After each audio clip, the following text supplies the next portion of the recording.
절망의 학습이라고 하는 그 실험을 예전에 한 75년, 1975년도에요. 마틴 셀리그만이라고 하는 학자가 한 적이 있었는데, 그 개들을 세 그룹으로 이렇게 나누어서 한쪽 그룹에는 전기 충격을 주는데 어딘가에 스위치를 두어서 그 스위치에 코를 갖다 대면 그 전기 충격이 멈출 수 있도록 그렇게 했습니다.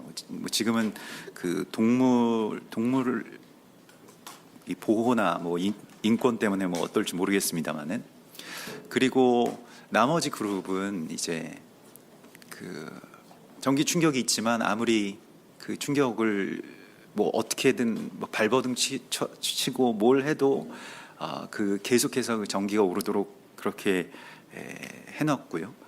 그래서 얼마 후에 이제 이 세 번째 방으로 그 두 그룹의 개들을 불러서 다시 이제 전기 충격을 주었습니다. 세 번째 방에는 역시 이 전기 충격을 벗어날 수 있는 장치가 있었고요. 근데 이 두 번째에서 아무리 뭘 해도 전기 충격은 없어지지 않는다라고 하는 것이 학습되어 있던 그 개들은 무언가를 해결하려고 하는 어떤 시도도 하지 않고 그냥 그 충격을, 그 괴로움을 몸으로 계속 그냥 견디면서 구석에 웅크리고 앉아 있었다는 것입니다. 그래서 이것을 학습된 그런 그 절망감, 절망이라고 이렇게 표현을 했는데요.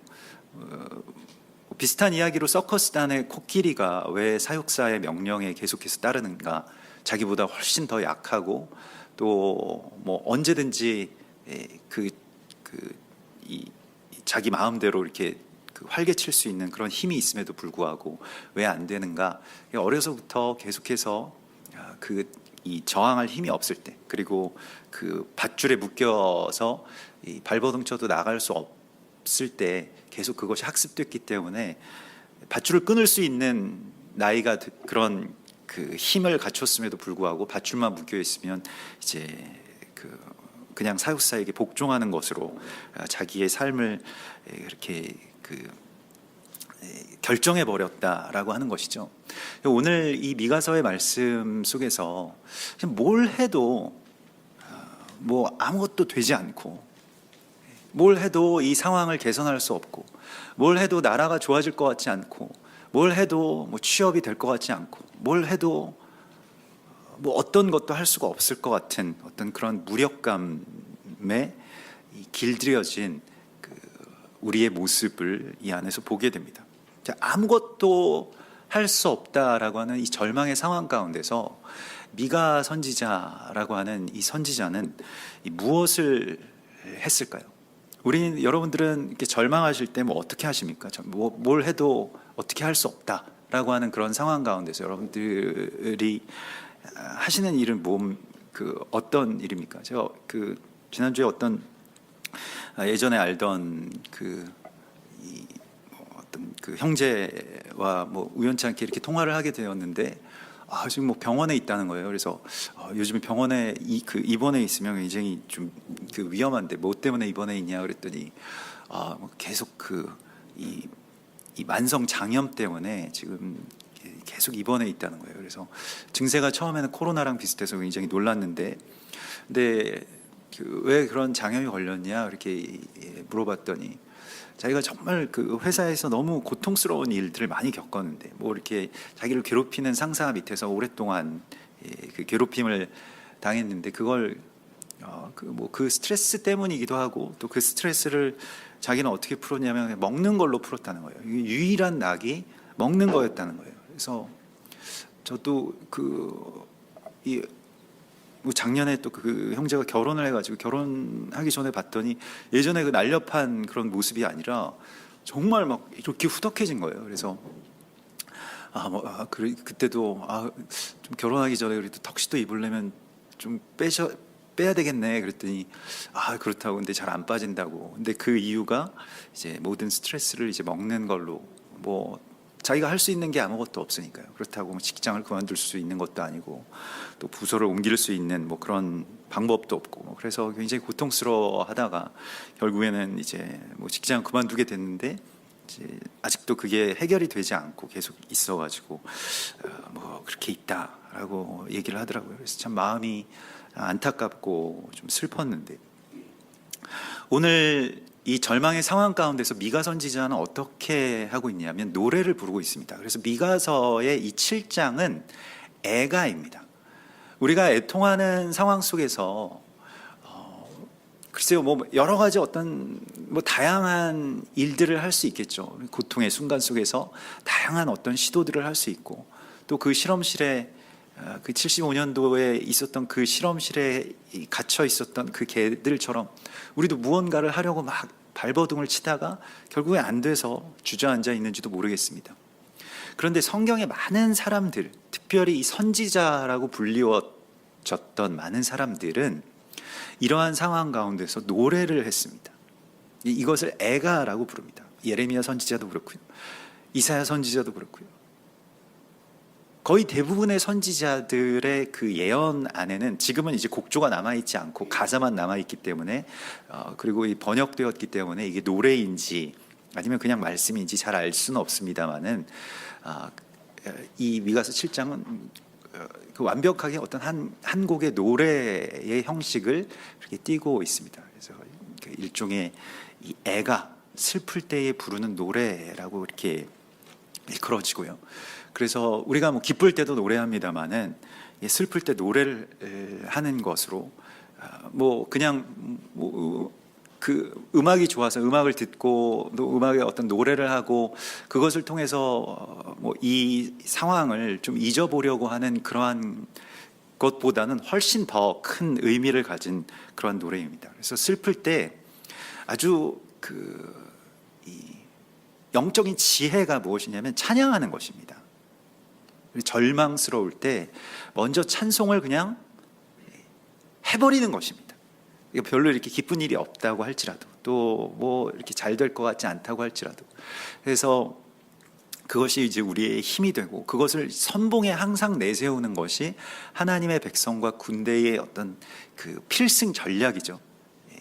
그래서 이 여호수아의 군대도 마찬가지였고요. 여호수아의 군대가 여리고성을 함락하기 전에 다 이 찬송부터 하지 않습니까? 칼과 창으로 나아가지 않고 찬송하죠.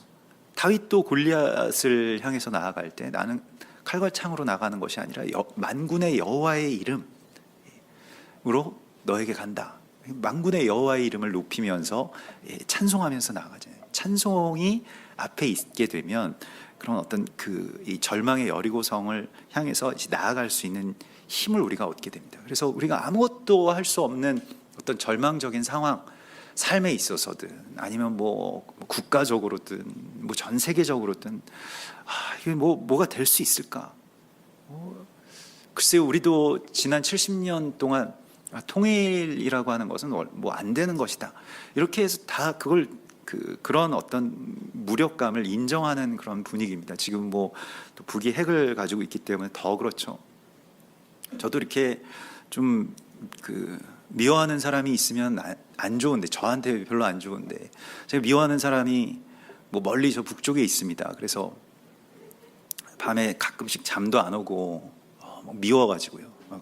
어떻게 하면 그 녀석이 좀 죽을 수 있을까? 뭐 이런 생각을 막 하거든요. 이런 생각을 하면 안 되나? 뭐 이렇게 생각하다가도 또 그렇게 생각이 되고, 그래서 그거 외에는 그닥 뾰족한 수가 없을 것 같은데, 뭐 이런 생각도 드는데요. 우리가 이제 그냥 이렇게 분단된 채로, 분리된 채로 70년 살아왔고, 날 때부터 소경된 자처럼 우리는 날 때부터 통일이라고 하는 것을 경험해보지 못한 세대이기 때문에 거기에 대해서 하나님께 그렇게 기도할 만한, 예수님께 그것을 아주 간절하게 간구할 만한 어떤 그런 간절함도 사실 별로 없습니다. 그냥 이렇게 사는 거지. 여기서 아무 일도 일어나지 않았으면 좋겠다라고 하는 것이 대다수 우리들의 어떤 기본적인 이 무력감의 결과일 것입니다.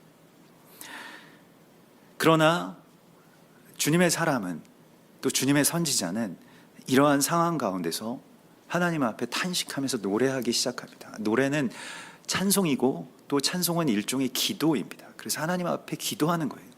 그리고 그 찬송과 기도에는 어떤 영의 이 교통함이 있기 때문에 내가 이렇게 노래를 하다 보면 하나님께서 또 나에게 오시죠.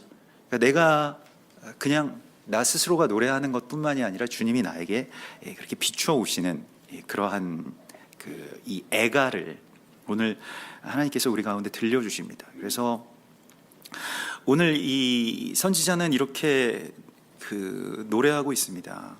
경건한 자가 세상에서 끊어졌고 정직한 자가 사람들 가운데 없도다. 세상을 보니까 너무 악한 거예요. 모르겠습니다.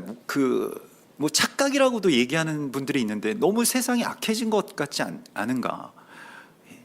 어떻게 이런 일이 일어날 수 있지라고 하는 일들이 계속 일어나잖아요. 매일같이 일어나고 정말 이렇게 듣고 싶지도 않고 이렇게 생각하고 싶지도 않은 어떻게 그런 일들이 우리의 어떻게 보면 생각의 어떤 범주를 넘어서는 일들이 너무 많이 일어나지 않습니까? 뭐 어떤 부모가 아이를 뭐 그렇게 학대한다거나 뭐 자식과 남편을 죽인다거나 뭐 이런 식의 어떤 이야기들이 끊임없이 계속 일어나고 거리에서도 뭐 아무런 이유 없이 폭행이나 뭐 그런 보복이나 이런 것들이 계속해서 일어나고 이런 시대가 있었는가 뭐 이런 생각도 듭니다. 그래서 어디에 이 세상 가운데 아무런 의도 없고 또 아무런 어떤 경건한 자와 의인을 찾을 수가 없습니다라고 하는 이 탄식에서부터 이제 시작이 되는데, 그래서 경건한 자가 다 세상에서 끊어지고 사람들은 피를 흘리고 또 각기 그들의 형제를 잡으려고 숨어서 기다리고, 그러면서 더 절망적인 것은 뭐 그렇게 뭐 세상은 어차피 악하다, 세상이라고 하는 거는 뭐 악한 거면 당연하다, 세상이니까 그럴 수 있다라고 하더라도 여기서 더 큰 재앙은 무엇이냐면 이 경건한 자가 끊어지고요. 그러니까 주님의 사람들이 무너지기 시작하는 것, 뭐 어쩌면 사역자들이 무너지기 시작하는 것, 성도들이 무너지기 시작하는 것, 이런 것은 굉장히 큰 어떤 절망감이죠. 그러면서 이 미가 선지자는 이렇게 말하고 있습니다. 재앙이로다 나여, 나는 여름 과일을 딴 후와 포도를 거둔 후 같아서 먹을 포도송이가 없으며 내 마음에 사모하는 처음 익은 무화과가 없도다, 이렇게 탄식하고 있습니다. 포도송이와 무화과가 없다라고 하는 것과 이 세상에 재단이 무너지고 경건한 자들이 끊어졌다라고 하는 것과 같은 지금 이야기는 비유적으로 이렇게 노래이기 때문에 나에게는 포도가 없습니다, 나에게는 무화과가 없습니다. 뭐 포도와 무화과가 없다라고 하는 것이 그냥 일반적인 어떤 이야기가 아니라, 농사가 잘 안 됐다라고 하는 그런 이야기가 아니라 이게 시거든요. 그렇기 때문에 포도라고 하는 것은, 포도송이라고 하는 것은 우리가 전에도 몇 번 나누었던 것과 같이 이 구약에서는 대부분의 경우 뭐 성경 전체에 걸쳐서 이 교회 공동체를 주로 의미하는 상징적으로 그렇게 쓰입니다. 그렇게 예언하고 있고요. 그래서 포도송이라고 하는 것이 이제 알갱이 하나알 하나리 또 연결되어 가지고 그 한 송이의 어떤 그런 열매가 되고, 그래서 한 송이 한 송이에 또 열매가 있고, 이러한 어떤 이 모습이고, 이것을 교회와 또 공동체, 뭐 우리는 뭐 교회라고 이야기를 합니다만은 뭐 이스라엘 사람들이나 또 서양 사람들이 간혹 뭐 철치라고 하기보다는 컨그리게이션이라고 말할 때가 많이 있죠. 어떤 한 공동체로서의 어떤 교회, 또 믿는 자들의 어떤 그러한 연합, 이러한 것을 이제 포도송이로 많이들 이야기를 하고 성경에서 그렇게 비유합니다. 그래서 그런데 먹을 만한 포도송이가 없다라고 하는 것이 무엇입니까? 그럼 우리도 글쎄요, 저도 뭐 이 애통한 일입니다만은, 또 부끄러운 일입니다만은, 어디에서 우리가 예배할 수 있을 것인가, 또 어디에서 공동체를 이룰 수 있을 것인가, 이것이 점점 이제 어려워지고 찾기가 힘든 그러한 시대에 접어들었죠. 어떤 말씀을 따라서 살 것이냐라고 하는 것이, 뭐 교회 전체가 뭐 갑자기 뭐 담임 목사님이 뭐 회심했다고 신천지에 넘어가고 뭐 이런 일들도 있고, 모든 어떠한 뭐 교회나 또 신학이나 이러한 많은 것들이 무너지고 있고, 번영주의나 혹은 뭐 기업화되는 것이나 뭐 종교다원주의도 있고요, 반유대주의도. 포도나무에 봤더니 포도를 먹을 수가 없는 그러한 안타까움을 지금 표현하고 있습니다. 이게 정말 안타까운 거예요. 그 주변에서도 보면 단일 교회가 없다고 뭐 그런 말씀을 하시는 그 뭐 예전에 어떤 믿음의 동역자들을 만나게 됩니다. 그래서 그러면 우리 교회 와라 뭐 이렇게 이야기를 하기도 참 어려운 것이 또 멀리서 뭐 또 외국에서 뭐 그런 이야기들을 하니까요. 뭐 어디에서 어떻게 신앙생활을 해야 될지 모르겠다고. 이것이 그 모든 우리들의 갈급함이죠. 아모스서 8장 11절에 여호와께서 땅에 기근을 주셔서 사람들이 다 젊은 남녀들이 막 쓰러지기 시작하는, 땅에서 픽픽 쓰러지는데 양식이 없어서 주림이 아니고 물이 없어서 가람이 아니고 여호와의 말씀을 듣지 못한 기갈이 올 것이다 라고 말씀을 하시고 있습니다. 포도나무에 포도가 없는 시대가 올 것이다 라고 말씀을 하시는 것이죠. 점점 은혜가 메말라 가고요, 이러한 흉년, 이러한 가뭄의 시기가 이제 오게 됩니다. 전통적으로 이렇게 가뭄이 들 때에는, 특별히 우리가 이게 영적으로 은혜 안에서 가뭄이 들 때에는 살기 위해서는 광야로 나가야 됩니다. 평상시에는 광야가 별로 이렇게 쓸모없는 땅인 것 같이 보여도 정말로 가뭄이 들었을 때, 원래 광야는 원래부터 가뭄이잖아요. 그렇기 때문에 광야에 나가면 어딘가에는 물이 있습니다. 어딘가에는 찾을 수가 있게 됩니다. 그래서 광야에서 물을 찾고 또 광야에서 양식을 찾고, 이것이 세례 요한의 영이고 그러한 영성이고 우리가 지금 이 마지막 때에 가져야 될 지혜입니다. 그래서 광야로 나가서 주님의 말씀 하나만 딱 붙들고 그냥 사는 겁니다. 예전에는 우리가 어떤 사역자들이나 교회의 도움도 받고 뭐 그렇게 해서 우리가 신앙생활을 하고 그렇게 해서 배우고, 이걸 뭐 자연스럽게 세상에 어디에나 정말 물 떠먹듯이 그렇게 예배도 드리고 그렇게 말씀도 듣고 그렇게 신앙생활을 해왔습니다마는, 이제는 그런 시대가 접어들었다는 거예요.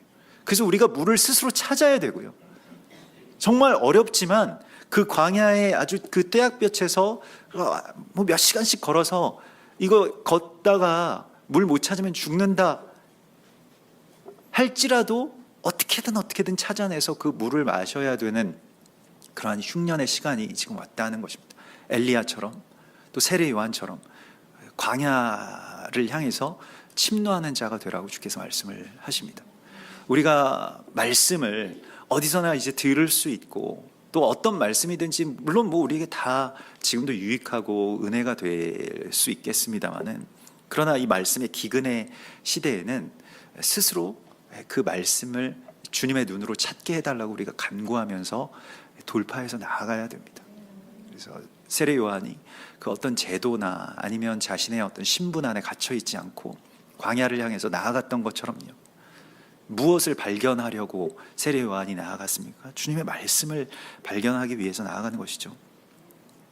그래서 이 먹을 포도송이가 없다라고 하는 이 탄식 속에서 하나님께서는 또한 이런 시기에 그러면 우리는 어떻게 할 것인가 라고 하는 것에 대한 지혜를 우리 가운데 주십니다. 또 이 미가 선지자의 탄식은, 두 번째의 탄식은 무엇입니까? 처음 익은 무화과 열매가 없다라고 하는 것이죠.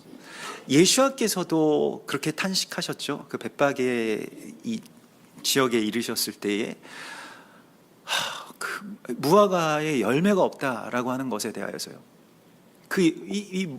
이 무화과의 열매가 없는 것에 대해서 마가복음 11장에서 혹 그 나무에 무엇이 있을까 하여 가까이 가셔서 보셨는데 ip사귀에 아무것도 없어서 예수와께서 그것을 저주하시죠. 그리고 무화과가 그새 마르게 됩니다.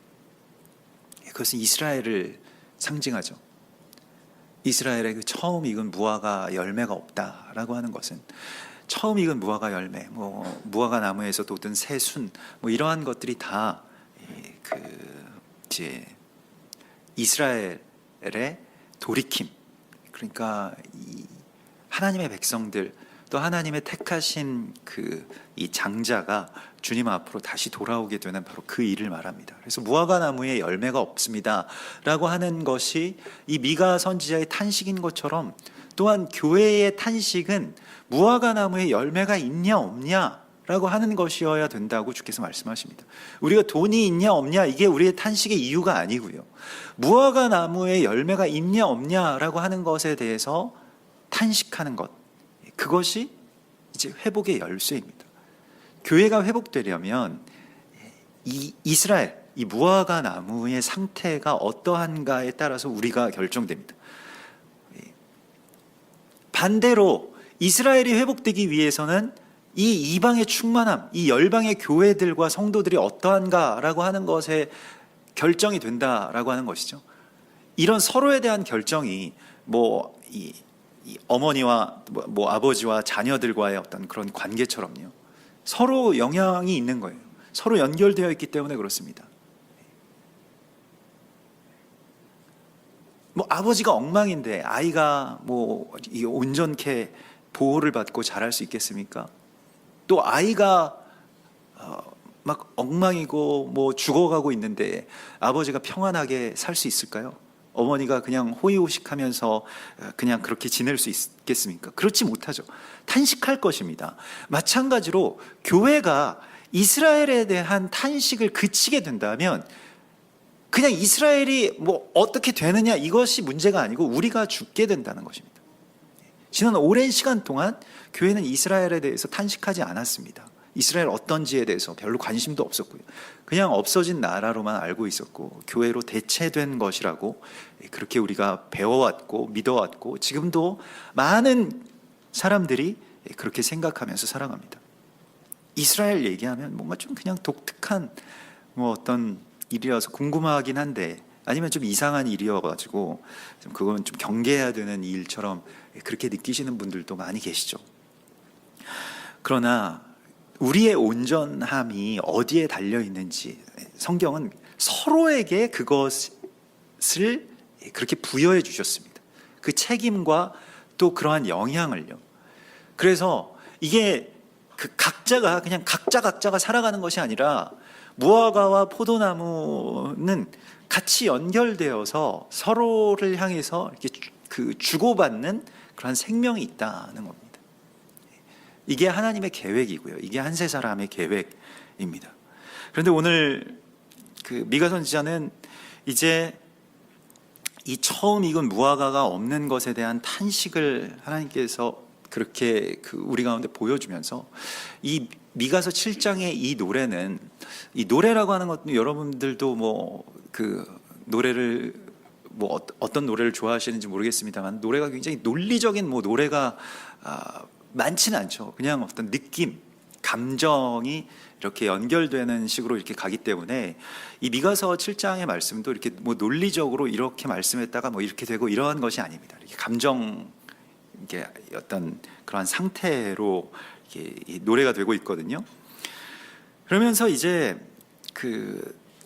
그러한 어떤 노래의 어떤 가사 안에 또 그 비밀들을 막 새겨 넣는 것이죠. 그래서 우리도 가사들을 이렇게 잘 분석해 보면 노래 가사는 그냥 이렇게 흥얼거려서 이렇게 나오는 그런 말들이 있는가 하면 굉장히 많은 의도를 가지고 거기에다가 함축적으로 뭔가 비유적으로 숨겨놓은 그런 이야기들이 있지 않습니까? 그게 이제 이 미가서 7장에 나오는 이런 애가의 노래 가운데 나오는 이야기들인데요. 근데 미가서 7장은 이렇게 언뜻 슬픔의 노래처럼 보이지만, 그렇게 들리지만 그 안에 이면에 있는 어떤 그 가사의 비밀들을 살펴보자면 거기는 메시아에 대한 예언이 들어있다는 겁니다. 그래서 미가서는 메시아에 대한 예언으로 가득 차 있어요. 사실 미가서 5장에서도 베들레헴 에브라다여, 너는 너에게서 아주 크신 왕이 나올 것이다 라고 하는 메시아에 대한 예언을 아주 정확하게 하죠. 미가 선지자는 이 아주 짧은 예언서, 비교적 짧은 이 7장으로 되어 있는 이 짧은 예언서와 또 더 함축적인 이 7장의 말씀 속에서 굉장히 깊은 메시아에 대한 비밀을 새겨 놓았습니다. 그래서 여기에 이것은 우리가 글쎄 하나님이 열어주시는 만큼 우리가 알 수 있는 것이겠습니다마는 오늘 이 미가서 7장의 말씀 속에서 그러면서 미가 선지자가 이렇게 이야기를 해요. 6절에 보면 아들이 아버지를 멸시하며 딸이 어머니를 대적하며 며느리가 시어머니를 대적하리니 사람의 원수가 곧 자기 집안 사람이리로다. 뭐 탄식이 점점 점이 가경으로 돼가지고 아들과 아버지가 서로 멸시하고요, 딸이 어머니를 대적하고. 사실 뭐 이런 일들이 뭐 이런 미가의 탄식만 속에서만 있는 게 아니죠. 아들에게 이렇게 멸시 당해 보신 아버지들을 아실 겁니다. 우리 아들이 이렇게 나를 무시한다고. 뭐 딸이 어머니를 대적한다. 뭐 있을 수 없는 일처럼 우리가 참 어렵겠구나. 하지만 우리 집안에서 매일마다 딸들 깨우시느라고 수고하시는 어머니들 보면 또 그런 그 이야기들이 공감이 되실 겁니다. 뭐 며느리가 시어머니를 대적하리니, 우리 집안에서는 그렇지 않다고 하더라도 뭐 웬일인지 다른 집안에서는 이런 일이 참 많다고 얘기들을 하더라고요. 사람의 원수가 곧 자기 집안 사람이리로다. 이러한 그 이야기가 미가 선지자의 가정 불화에 대한 예언이었겠는가라고 생각을 해보면 이것은 가정 불화에 대한 예언이 아닙니다. 물론 마지막 때가 되면 뭐 사람이 자기만 사랑하고 부모를 거역하게 될 것이다. 이게 그 디모데후서 3장에서 나오는 말세에 대한 예언이고 이런 일들이 일어나겠죠. 그러나 지금 이 말씀은 메시아에 대한 예언입니다. 사실 자기 원수가 자기 집안 식구일 것이다 라고 하는 말씀이 메시아 예언이라고 누가 알겠습니까? 선지자들의 예언이 이런 약간 반전, 뭔가 그 안에 숨겨놓은 아주 반대의 뜻들을 갖고 있다는 거예요. 왜냐하면 마태복음 10장에서 보면 마태복음 10장 35절에서 예수님께서 정확하게 미가 선지자의 이 예언을 정확하게 같이 말씀하십니다. 똑같이 말씀하십니다. 내가 온 것은 사람이 그 아버지와 딸이 어머니와 며느리가 시어머니와 불화하게 하려 함이니 사람의 원수가 자기 집안 식구리라. 그럼 미가 선지자가 이렇게 될 것이다 라고 했던 것이 무엇입니까? 주님이 오신다는 거예요. 주님이 오시면 가정 불화가 일어나는가? 물론 뭐 그런 일들이 예전에 있었죠. 그래서 가정에서 뭐 우리 믿음의 이 선배들은, 우리 앞전 세대에 정말로 믿음을 받아들인 분들은 뭐 가문에서 뭐 지워지고 뭐 족보에서 파버리겠다. 지금은 뭐 족보가 여러분들이 있으신지 모르겠습니다만은 족보에서 뭘 네 이름을 파내겠다 이런 게 굉장히 아주 세상이 무너지는 것과 같은 건데, 그걸 감수하면서 주님을 받아들인 분들이 우리 믿음의 조상들입니다. 우리가 굉장히 자랑스러운 것이죠. 그러면 그때 정말로 주님께서 오셨을 때 그런 일들이 일어나죠. 실제로 그런 일들이 일어나고요. 그러나 오늘 주께서 우리에게 말씀하시는 것은 그 집안 식구들과의 어떤 관계가 불화하는 것과 예수와의 오심이 관계가 있다라고 말씀을 하신다기보다는, 여기에는 예수님께서 마태복음 10장 35절에서 사람의 원수가 자기 집안 식구리라 이렇게 말씀을 하시면서 이런 말씀을 하셨습니다. 아버지나 어머니를 나보다 더 사랑하는 자는 내게 합당하지 않고 또 자기 십자가를 지고 나를 따르지 않는 자도 내게 합당하지 아니하니라. 자기 목숨을 얻는 자는 잃을 것이요 나를 위하여 자기 목숨을 잃는 자는 얻으리라 이렇게 말씀하십니다. 이것은 자기 십자가에 관한 이야기고요. 예수와께서 이 땅 가운데 오시고 예수와께서 지금 우리 가운데 이 절망적인 상황 가운데서 나타나시려면 어떻게 해야 되는가를 우리에게 보여주시고 있는데요. 그것은 내가 나의 어떤 근심의 본토와 친척과 아버지의 집, 나의 두려움의 이 친척집, 무력함의 이 아버지의 집을 떠나라고 말씀하시는 주님의 말씀입니다. 나에게 있어서 참된 주님이 누구인가라고 할 때 우리는 물론 예수님을 믿기 때문에 예수님입니다 이렇게 말로 고백할 수 있지만, 실제적으로요, 주님의 뜻을 따라서 사는 데에 무엇이 나를 이렇게 결박하고 있는 어떤 것이 있습니까? 그 어떤 관계라고 할지라도 그게 관계에서 나오는 사실 그 관계 자체가 파괴된다고 말씀하신 것이 아닙니다. 예수님께서 관계를 파괴하시기 위해서, 특별히 집안 사람들끼리의 부모와 자녀의 관계를 파괴하시기 위해서 오신 것이 아닙니다. 오히려 그 반대죠.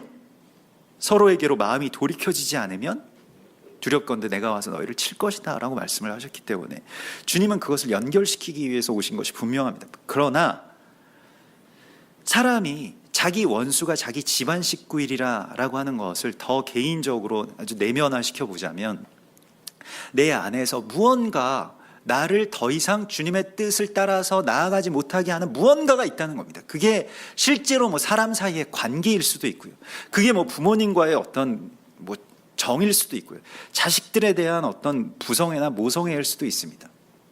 저도 그 교회를 개척하기 전에 어떤 이렇게 그 목사님과 뭐 이런저런 대화를 하면서, 그 목사님이 이제 소위 말해서 목회에 이렇게 좀 성공하셨다라고 하는 그런 분이셨는데, 그래서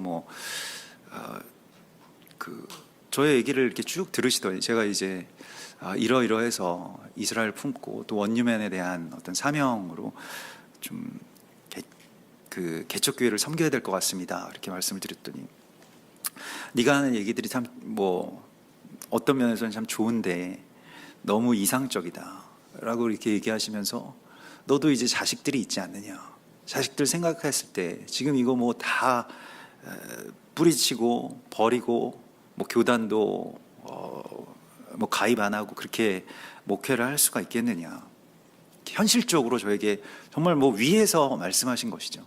생각해 보니까 그렇더라고요. 이제 앞으로 어떻게 살 것이며, 자식들은 어떻게 먹여 살릴 것이며, 뭐 이런 것들이 이제 걸리죠. 그러면서 또 뭐 이스라엘 이렇게 품었다고 막 이스라엘 뭐 히브리 찬양도 하고 뭐 이스라엘에 대한 이야기들도 많이 하고, 그러니까 뭐 부모님이 어디서 어떻게 누가 인터넷에서 들었다 그러는데 너희 이단 됐냐고 저한테 막 전화가 오신 거예요, 멀리서. 정말 걱정하시면서 그거 이단이라고 하는데 너 왜 그렇게 됐냐. 그래서 그러면 제가 이제 자식들 때문에 또 부모님을 정말 사랑해서, 부모님이 이단은 아니더라도 그렇다고 생각하시면 저는 안 하겠습니다, 이렇게 말씀드릴 수는 없더라고요. 그래서 언젠가는 알게 되실 거고, 또 자식들도 뭐 내가 키우는 것보다 하나님께서 더 붙잡아 주실 것이다, 뭐 이렇게 생각을 하면서 이제 말 그대로 본토와 친척과 아버지의 집을 떠나는 것과 같이 이렇게 떠나게 되었는데요. 사실 아버지의 집이 그렇게 안 좋았던 것만은 아니죠. 뭐 오랫동안 안락한 어떤 뭐 저에게 있어서는 그냥 장로교회 점잖고 또 탄탄한 어떤 그러한 그 신앙과, 또 그것을 해도 아무런 뭐 세상과의 불화도 일어나지 않는, 세상에서 오히려 더 잘 살고 잘 먹게 되는 그러한 어떤 신앙이었습니다. 그런데 자기 십자가를 지고 주님을 따른다? 여러분, 자기 십자가를 지고 주님을 따를 때에는 반드시 무언가에 대해서 대가를 지불하게 되어 있습니다. 자기 십자가를 지지 않고 주님을 믿을 수 있는가? 예수님은 없다고 말씀하셨습니다. 요즘 교회들에서는 있다고 말하는지 몰라도 자기 십자가 없는 신앙이라고 하는 것은 이미 신앙이 아닌 거예요. 어느 순간이 되면 우리에게 이러한 질문이 꼭 옵니다. 그게 꼭 뭐 이스라엘이든 뭐 아니든 그런 것과 상관없이, 그래서 이걸 떠나서 하나님의 뜻을 정말로 온전하게 따를 수 있겠는가? 라고 하는 것에 대해서 주님께서 물으시는데, 만일 그럴 수 있다면 주님이 내게로 들어오십니다. 그러니까 주님이 오시고 안 오시고 라고 하는 것은 마지막 때의 한 번의 이벤트가 아니라 항상 우리가 나누는 말씀입니다만, 지금 나에게 주님이 오시느냐 안 오시느냐, 이게 관건이거든요. 주님은 언제 오십니까? 주님이 오시는 것이 놀랍게도 미가 선지자는 자기가 정말로 연민하고 또 어려서부터 엮여있고 그렇게 학습되어 왔던 어떤 것에서부터 떠나는 것이라고 가르치고 있습니다. 예수님께서 말씀하신 것도 바로 이것이에요. 우리가 그냥 거기에서 안락함을 누리고 거기서 위로를 받고 이렇게 돼야 안정적이고 이걸 거역할 수 없고 이렇게 다 묶여있는 것들이 있다는 겁니다. 자기도 모르는데 서커스단의 코끼리처럼 자기를 그냥 묶어놓은 것은 그냥 묶어놓은 것으로 풀 수 있는데도 불구하고 풀지 못하는 것, 결박이 우리 가운데 있다는 것입니다. 그걸 건드리는 겁니다. 사실 누가 어떤 관계에 있어서 가장 최상의 관계가 부모와 자식의 관계고 또 가족 식구들끼리의 관계죠. 근데 이거에 대해서 말씀하신 것이 아니라는 거예요. 그래서 오늘 미가 선지자는 이러한 시간 속에서 또 이러한 상황 가운데서 오직 나는, 미가서 7장 7절 오늘 말씀에 오직 나는 여호와를 우러러 보며 나를 구원하시는 하나님을 바라보나니 나의 하나님이 나에게 귀를 기울이시리로다, 이렇게 선포하고 있습니다. 그래서 이런 상황 가운데서 오직 나는 뭘 할 것이냐, 뭘 볼 것이라고 말하고 있습니다. 그래서 여기서 본다라고 하는 말이 계속 반복돼서 나오는데, 여호와를 우러러 보며 하나님을 바라보며 주께서 나에게 그것을 보이실 것이고, 계속 본다라고 하는 말이 굉장히 많이 나옵니다. 우리가 지난주에 토라 포션의 말씀 속에서 주중에 같이 나누었던 말씀들이 정탐꾼들이 약속의 땅을 어떻게 볼 것이냐, 무엇을 볼 것이냐라고 하는 것에 대한 이야기를 나누었거든요. 이게 지금 뭐 성경적인 그런 그 시간 안에서는 우리가 정탐하는 시기이기 때문에, 주님의 나라를 지금 우리가 보는 시기이기 때문에 어떻게 볼 것이냐라고 하는 것이 이제 그 눈이 열려야지 볼 수가 있게 되는데, 본다라고 하는 것은 그냥 어떤 시각적인 정보를 객관적으로 우리가 받아들인다, 이러한 측면의 이야기가 아니고, 우리가 본다라고 하는 것은 우리가 무엇을 바라고 있는가, 사람은 자기가 바라는 것만 보게 되기 때문에요. 그걸 이야기하고 있는 것입니다. 그래서 오늘 여기서 나는 여호와를 우러러 보며, 여기서 우러러 본다라고 하는 것은 우리가 그냥 높이 계신 하나님을 우러러 봅니다, 이러한 이야기가 아니고, 여기서 히브리어를 찾아보니까 짜파라고 하는데, 이 우러러 본다라고 하는 말이, 이 짜파라고 하는 말은 그 아주 먼 곳을, 이 몸을 완전히 굽혀서 그곳을 응시한다, 정말 갈망하면서 바라본다, 이런 뜻입니다. 그러니까 나는 주님을 계속 바라보는 거예요.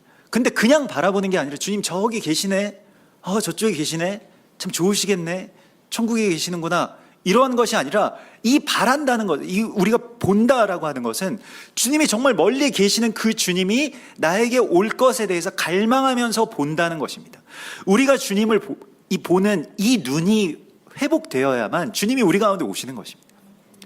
그러니까 주님을 구해야 되는 거예요. 주님이 정말로 내 안에 오시는 것에 대해서 구하는 것입니다.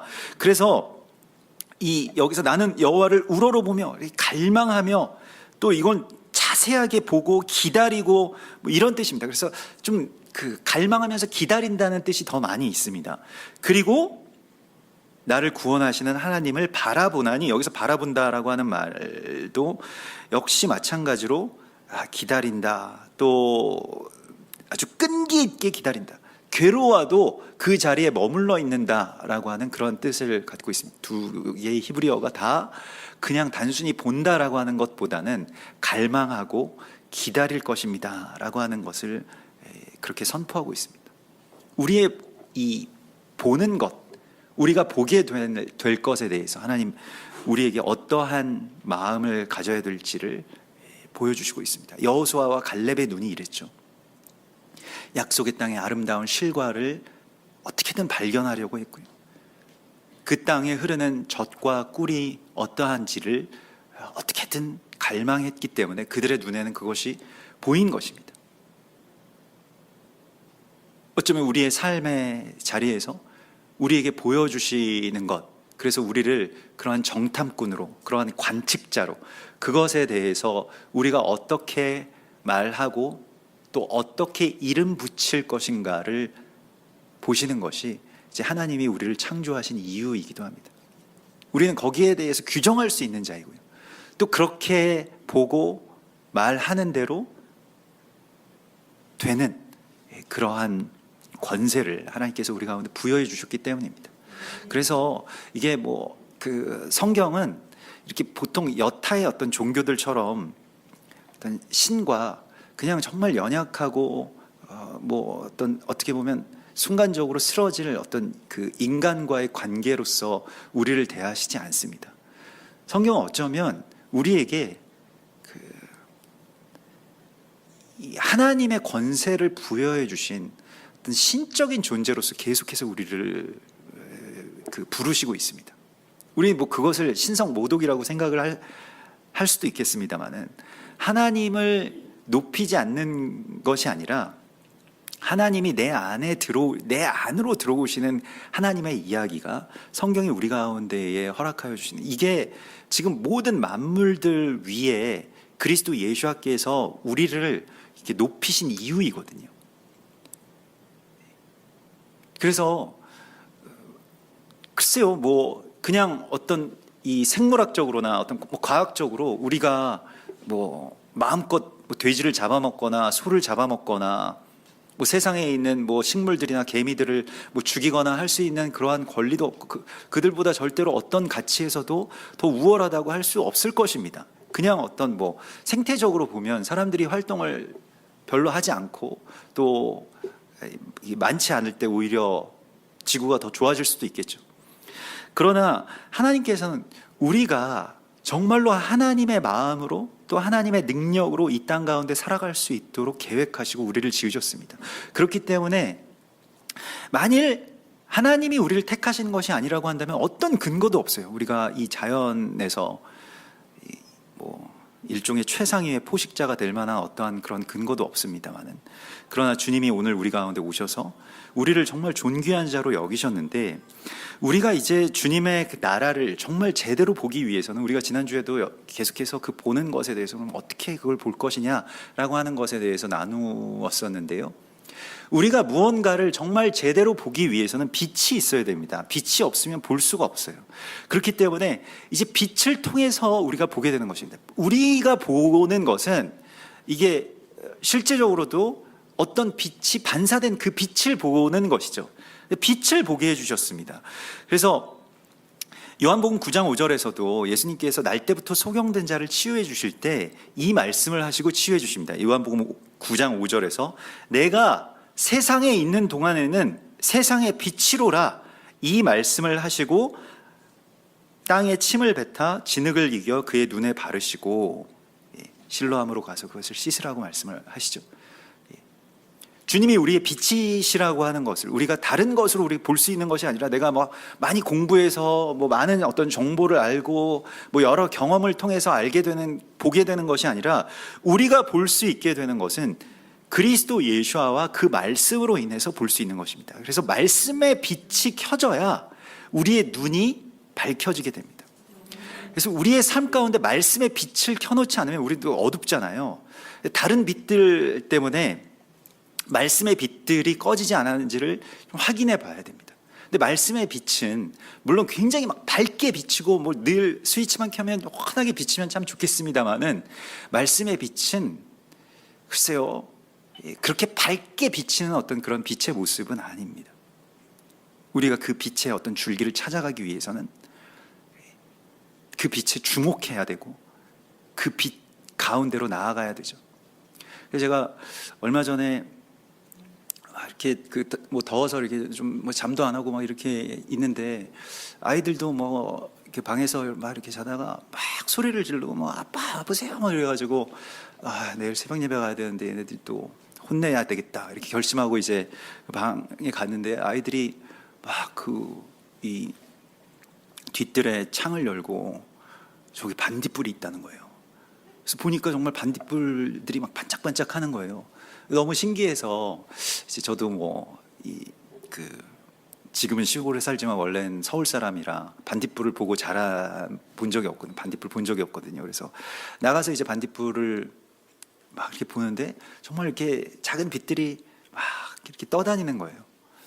그래서 또 아이들을 위해서 반딧불을 이렇게 한 마리를 잡았습니다. 제가 손으로 이렇게 조심스럽게 이렇게 잡았는데, 그 이 손 안에서 반딧불이 이렇게 반짝 하는데, 정말 반짝일 때마다 이 손바닥이 이렇게 보이는 거예요. 손바닥이 손금이랑 이런 것들이. 그래서 예전에 제가 아이들한테, 그래서 예전에 아주 공부를 좋아했던 어떤 분은 이 반딧불을 모아가지고 그걸 호롱불로 쓰셔서 그 공부를 하셨다 그러더라.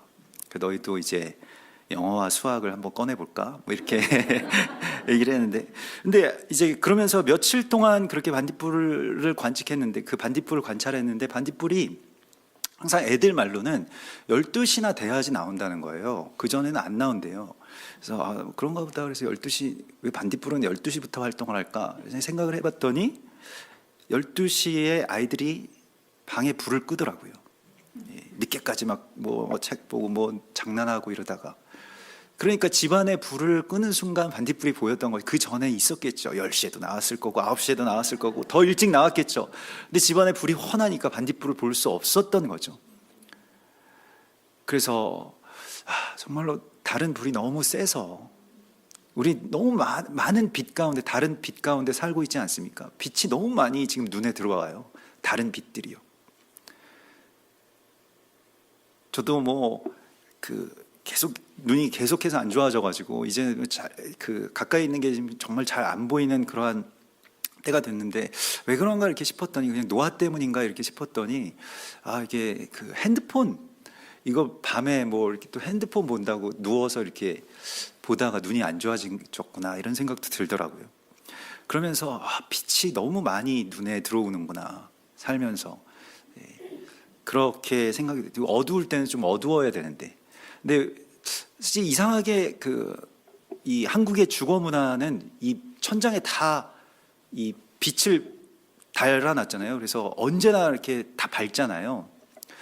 근데 그래서 저는 뭐 어느 나라나 세계 어느 나라나 다 그런 줄 알았더니, 또 뭐 미국이나 다른 나라들 가보면은 굉장히 어둡더라고요. 그래서 미국은 전기도 많이 나오는 나라고, 뭐 전기값도 우리나라보다 뭐 얼마 되지도 않는데 왜 이렇게 전기 아끼면서 사나. 사람들이 너무 어둡게 사는 거예요, 밤에. 근데 보니까 불을 켤 수 있는 것도 별로 없고, 근데 보니까 그렇게 또 살아가다 보니까 밤에는 좀 어두워야 되는구나 이런 생각이 들더라고요. 근데 그래서 밤에 좀 어둡게 살려고 많이 노력을 하고, 형광등도 좀 없애고, 뭐 그냥 이렇게 전구 몇 개로 이렇게 하는데, 오시는 분들마다 너무 어둡지 않으시냐고 저한테 항상 물어보세요. 그래서 밤에 어두우면 또 좋은 면이 많이 있습니다 이렇게 대답은 하는데, 우리가 너무 이렇게 많은 어떤 편리한 빛들에게 가려져 있는 참 빛을 찾기 위해서 좀 다른 빛을 끄고, 뭐 다른 곳에서 들어오는 빛을 끄고, 정말 그 말씀의 빛에 주목하여야 될 때라고 주께서 말씀하십니다. 이래야지 우리가 볼 수 있게 됩니다.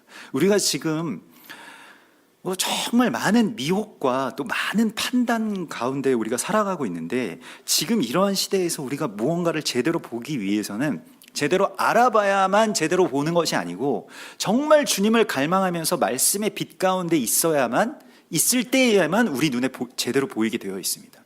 이게 지금 우리가 정말 위기 가운데서 위기의식을 느끼면서 이 빛을 간구하고, 항상 그래서 무언가가 판단할 일이 생기거나 어떤 걸 결정해야 될 그런 상황 가운데 있다고 한다면, 또 인생에 있어서 아주 격변하는 그런 시기들이 있잖아요. 뭐 변화가 굉장히 많은 어떤 그런 시간들도 있지 않습니까? 그런 어떤 그 시기마다 하나님께서 우리를 인도해 주십니다마는, 우리 가운데 그 말씀의 빛 가운데에 머물러 있으라고 말씀을 하십니다. 그래야 보인다고 하십니다. 그러면서 오늘 미가 선지자는 이러한 빛 가운데서 주님을 우러러 볼 것입니다, 주님을 갈망하면서 주님을 보게 될 것입니다 라고 하는 것을 선포하면서, 여기서 미가서의 이 애가는 갑자기 놀라운 어떤 진군의 선포, 승리의 진군가가 됩니다. 그래서 오늘 이 7장 8절에서 갑자기 나의 대적이요 나로 말미암아 기뻐하지 말지어다. 그 전까지는 내가 대적의 기쁨이 되었었다라고 한다면, 내가 실망하고 내가 절망하고 내가 미워하고 내가 악평하고 그 다 대적의 기쁨이거든요. 그런데 이제 대적에게 선포하라고 말씀하십니다. 나의 대적이여 나로 인하여서 기뻐하지 말지어다. 그래서 나는 엎드러질지라도 다시 일어날 것이요 어두운 데 앉았을지라도 다시 여호와께서 나의 빛이 되실 것이로다. 이렇게 선포하고 있습니다. 대적에게 이 정도의 어떤 기계로 선포할 수 있다면 얼마나 좋을까요? 나는 엎드러질지라도 다시 일어날 것입니다. 혹여 내가 앉은 이 땅이 내가 앉은 이 나라와 이 시간이, 내가 앉은 이러한 처지가 절망적이고 어두움이라고 할지라도 여호와께서 나의 빛이 되실 것입니다 라고 하는 것을 선포하라고 말씀을 하십니다. 상황이 좋지 않죠. 우리가 어둠 가운데 앉아있는 자와 같고 대적이 우리 때문에 얼마 동안 정말로 즐거워했을 것 같습니다. 교회가 넘어지고 무너지고 그러한 것을 얼마나 대적이 기뻐했을까요? 그러나 하나님께서는 다시 우리를 일으켜 세워주시고 다시 빛이 되실 것이라고 약속하십니다. 그리고 이것을 우리의 입술로 선포하게 하십니다. 히브리서 11장에 보면 정말 그 세상이 감당할 수 없는 사람에 대해서 이렇게 나오죠. 이런 사람들은 세상이 감당하지 못하느니라. 어떤 사람들이냐면 광야와 산과 토굴에 유리하는 사람들인데요. 더 나아가서 돌로 치는 것, 톱으로 켜는 것, 칼로 죽임을 당하는 것, 조롱과 채찍질과 결박과 옥에 갇히는 시련을 받는 사람들인데, 그러면서도 계속 이렇게 선포하는 사람들 있잖아요. 계속 찬송하고 대적이 막 계속 괴롭혀서 이쯤이면 얘도 뭐 참 어렵겠지 이렇게 하는데 계속 하나님을 찬송하고 나로 인해서 기뻐하지 말아라 계속 덤비는 사람 있잖아요. 대적이 나중에 포기하는 사람들이 있습니다. 그래서 우리가 이러한 상황 가운데서 주님 앞에서 계속해서 노래할 수 있는, 또 주님 앞에서 계속해서 기뻐하면서 선포할 수 있는 자로 서라고 말씀하십니다. 주님이 언젠가 오시겠죠. 그런데 그 언제 오시는 그 주님을 우리가 지금 오늘 살아내는 것입니다. 그것으로 우리가 선포하는 것입니다. 물론 어떤 객관적인 상황에서는, 주변의 상황에서는 그렇지 않다고 할지라도 이미 내 안에 오실 그 주님을 내 안에서 경험하고 그것을 선포하는 것, 이것이 대적으로 기쁨을 얻지 못하게 하고 우리가 이 의인은 넘어질지라도 7번 다시 일어날 것이라고 말씀을 하십니다. 때로 넘어져 있다고 할지라도 다시 일어나면 그만이에요. 예전에 어릴 때 펀치 치면 이 고무가 이게 튜브로 돼서 이렇게 뒤로 물러났다가 다시 일어나는 그 권투 선수 있잖아요. 그것처럼 우리도 계속해서 넘어졌을지라도 다시 일어나고 그래, 넘어졌을 수 있지. 나는 연약해서 넘어지지만 중요한 것은 이것입니다. 다시 시작할 수 있다는 거예요. 다시 일어날 수 있다는 것입니다. 뭐 아이들도 글쎄요, 우리 모든 어떤 그런 실망 가운데서 또 절망 가운데서 그냥 거기에 머물러 있지 않고 다시 여호와를 바라는 그 갈망 가운데서 다시 일어나는 자가 되라고 말씀을 하십니다. 그래서 아이들이 다시 일어나기를, 정말 아이들에게 주님이 오시기를 우리가 정말 실질적으로 간구해야 될 것입니다. 물론 그 전에 나에게 먼저 오시면 참 좋겠죠.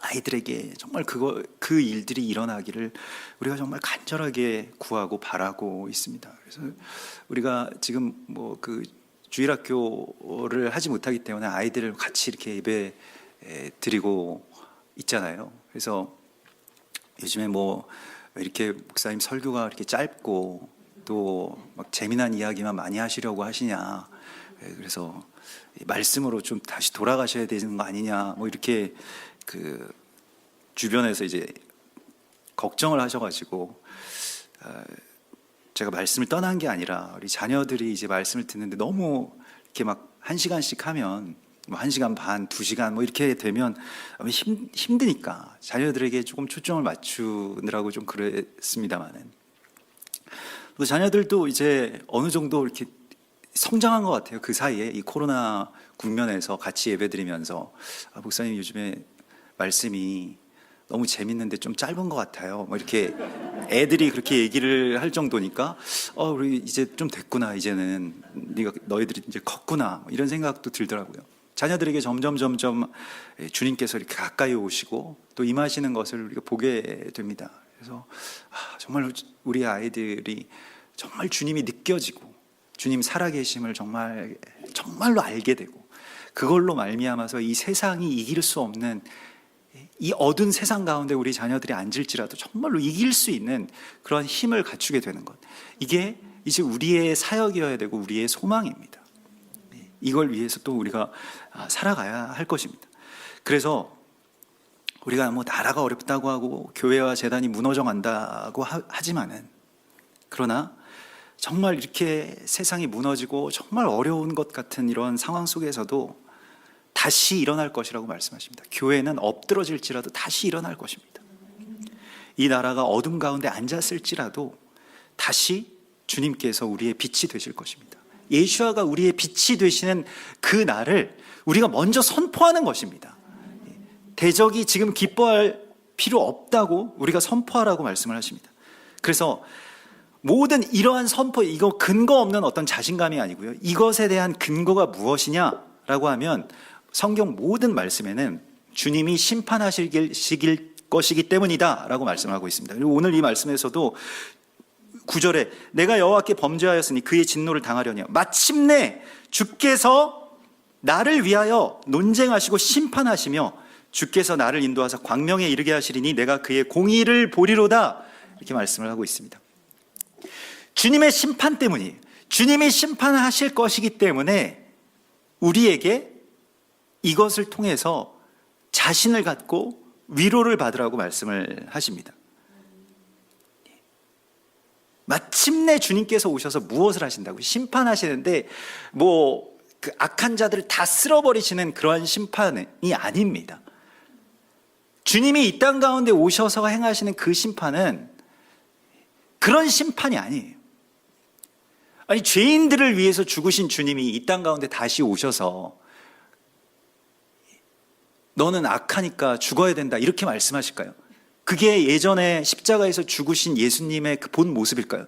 저는 그런 예수님은 재림의 예수아가 아니에요. 그것은 사람들의 어떤 공포 안에서 신천지 같은 이상한 이단에서 지어낸 이야기입니다.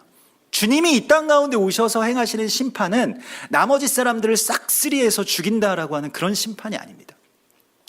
여기서 심판이라고 하는 말이 구약에서 대부분의 경우에 심판하시리라라고 할 때 ጼ다카라고 하는 그 말을 쓰고, 여기서 그 주님께서 심판하신다는 것은 하나님이 우리를 심판하실 때, 하나님이 우리를 재판하실 때 그 재판은 그냥 일반적인 재판이 아닙니다.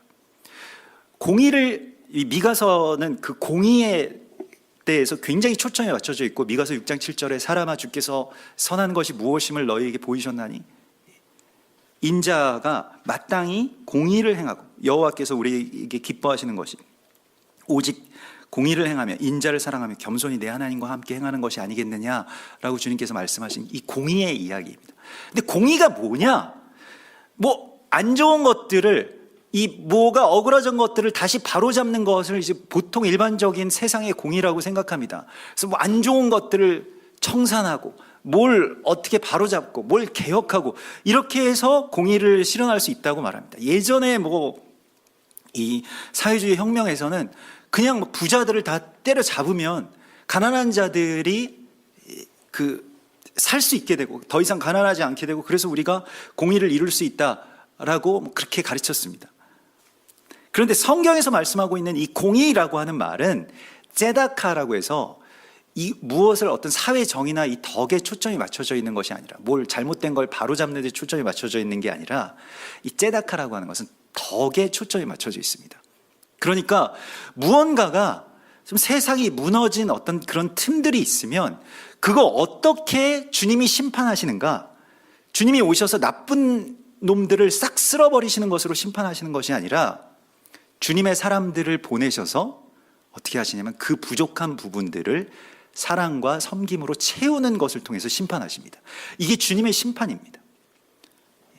그래서 성경은 계속해서 하나님의 사람들을 재판관이라고 부르고 있어요. 이거 미시파팀이라고 부르기도 하고, 뭐 나중에 사사시대에 가면 사사라고 부르기도 하고, 또 토라의 시대에서는 뭐 우두머리라고 부르기도 하고 지휘관들이라고도 부르기도 하는데, 신약시대에서는 제자들이라고 부르고 지금 현대시대에서는 성도들이라고 부르는 자들입니다. 우리가 재판관들이에요. 우리가 어떻게 보고 그것에 대해서 우리가 판결하면 그 판결을 우리가 행해야 되는데, 어떤 판결을 할 것이냐, 어떤 사람이나 또 어떤 나라나 어떤 교회에 대해서 부족함이 보이거든 그의 부족함을 내가 채워주는 것으로 심판하는 것입니다. 이게 심판이에요. 그런데 다른 잘못된 것들을 끌어내려가지고 고치겠다라고 하는 것은 세상의 심판이고요. 주님이 오셔서 하실 이 심판자로서 하나님께서는 우리를 세우시고 우리를 이 땅 가운데 보내셨습니다. 여러분들은 여러분들의 이웃들에게 있어서 우두머리입니다. 그 우두머리라고 하는 것이 그들에게 말씀을 또 사랑을 또 위로와 섬김을 베풀어야 되는 자들이라고 말씀을 하시는 거예요. 이것이 주님의 심판입니다. 우리가 이 땅에 대적이 막 웃고 있는 이 땅에 심판하는 것입니다. 아직 우리 사랑할 수 있고 아직 섬길 수 있고 아직 그리스도 예수와의 이름을 우리가 높여 부를 수 있음을 선포하는 것입니다. 그래서 이 무력한 세상 가운데서 내가 뭘 한들 세상이 변하겠어? 나라가 뭐 잘 되겠어? 통일이 이루어지겠어?